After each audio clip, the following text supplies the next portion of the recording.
welcome to Wednesday afternoon Imagine Your Story. Today we're going to be talking about Hansel and Gretel. Once upon a time, there were two children named Hansel and Gretel. They lived in a small cottage at the end of the forest with their father and their stepmother. Hansel and Gretel's father was a woodcutter, and he was very poor. The family did not have much to eat. The day came when there was hardly any food left at all. "What are we going to do?" cried Father. The stepmother, who didn't like Hansel or Gretel, said, "Well, we must take the children into the thickest part of the forest and leave them there. There are just too many mouths to feed." "We can't do that," protested the father, for he loved his children dearly. "We must, or we will all die of hunger," said his wife. "The children are going, and that is that." From their bedroom, Hansel and Gretel overheard this conversation, and Gretel burst into tears. "Don't worry," said Hansel. "I will look after you." When their parents went to bed, Hansel crept out of the house. All around lay little white pebbles that shone like coins in the silvery moonlight. He filled his pockets with them and then went back to bed. Early the next morning, the stepmother hurried Hansel and Gretel out of bed. "Come on, children, we're going into the forest to chop wood," she told them. With a very heavy heart, the woodcutter led his children into the forest. As they walked along, Hansel dropped the pebbles from his pocket along the path. When they reached the middle of the forest, the woodcutter said, "Now just wait here. We'll be back as soon as we finish chopping the wood." Hansel and Gretel waited all day, but their father and their stepmother didn't come back. Soon it was dark among the thick trees, and Gretel was frightened. "We'll find our way home," Hansel comforted his sister. When the moon rose high in the sky, the white pebbles that Hansel had left on the path lit up. He grabbed his sister's hand. "Come on, Gretel, the pebbles will show us the way home." When Hansel and Gretel returned, the woodcutter was so relieved to see his children, but the stepmother was furious. Before long, the woodcutter and his family had very little food again. "Tomorrow we will take these children even deeper into the forest. They must not find their way home," the stepmother cried. This time, as they were led deep into the forest, Hansel left a trail of breadcrumbs. When their parents didn't return from chopping the wood, Hansel said, "We'll just follow the breadcrumbs home that I dropped on the path. They will lead us right home."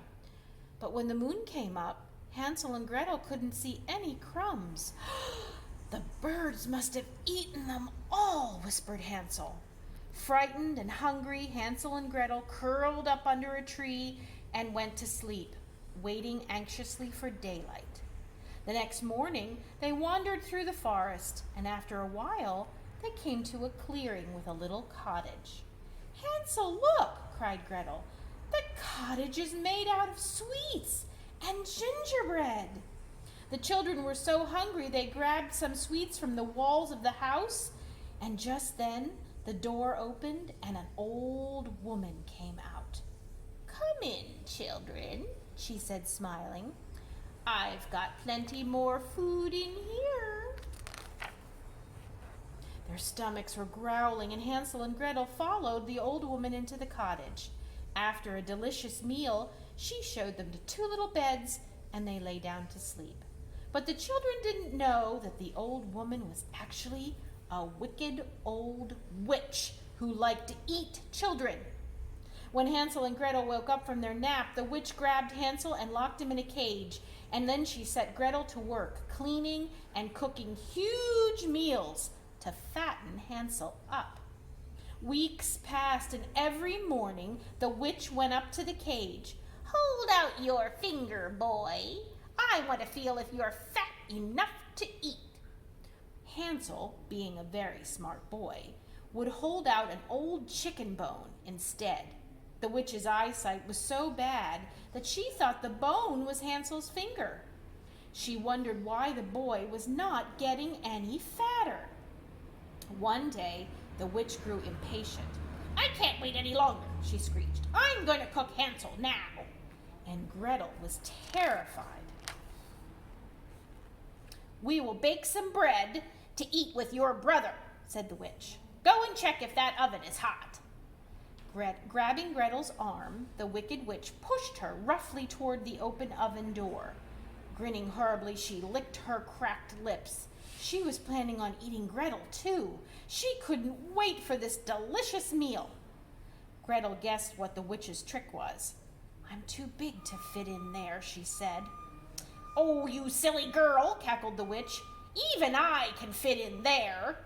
She put her head into the oven just to prove she was right. Gretel gave her a big giant push, and the witch fell right inside. Gretel quickly slammed the oven door shut. "Hansel, Hansel, the witch is dead!" cried Gretel as she unlocked her brother's cage. As Hansel and Gretel made their way out of the house, they discovered it was full of sparkling jewels and coins. The children stuffed their pockets with the treasure. "Come on, Gretel," laughed Hansel, "let's go home." Their father was overjoyed to see them. He told them that their stepmother had died while they were gone, and they had nothing to fear any more. Hansel and Gretel showed their father the jewels and the coins, and they would be poor no longer. From then on, the woodcutter and his children were never hungry again. The end. I wonder what we would do if we were Hansel and Gretel. Well, let's see if we can find out. In this week's activity bag, you're going to get a piece of paper like this with some instructions. You're going to get a marble, and you're going to get a paper plate. I want you to make sure that if you have a little brother or a little sister that you don't let them play with the marble because they could swallow it by accident. So you have to give this to mom and dad or make sure you keep hold of it. So what you want to do, like the instructions say, cut out the figures above to create a spooky path to the gingerbread house. Glue those figures on your paper plate. Bend the colorful construction paper rectangles into horseshoe shapes to create tunnels on your plate for your marble to roll through. You're going to tape those tunnels on your plate in random spots. Place your marble on the plate and tilt it to see if you can make it go through the tunnels and to the gingerbread house. This is what the finished product could look like. So we cut out the witch, the gingerbread house, and poor Hansel and Gretel in the fire. And there they are, Hansel and Gretel. You can put the marble on your plate and see if you can get it through the tunnels and to the gingerbread house without going to the witch or to the cooking pot. When you put them on, all you need is a little tape. See, I have these cut out here. I'll show you one or two. You can bend the bottom if you want to make it stand up more, or you can just push it along the side of the paper plate like I did there. But with your tunnels, you want to make sure that you tape one side down, and then you're going to fold this one up like an inchworm,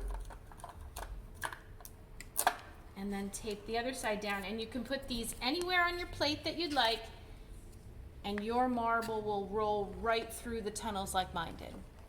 Have fun making your marble maze, and we'll see you next week. Bye.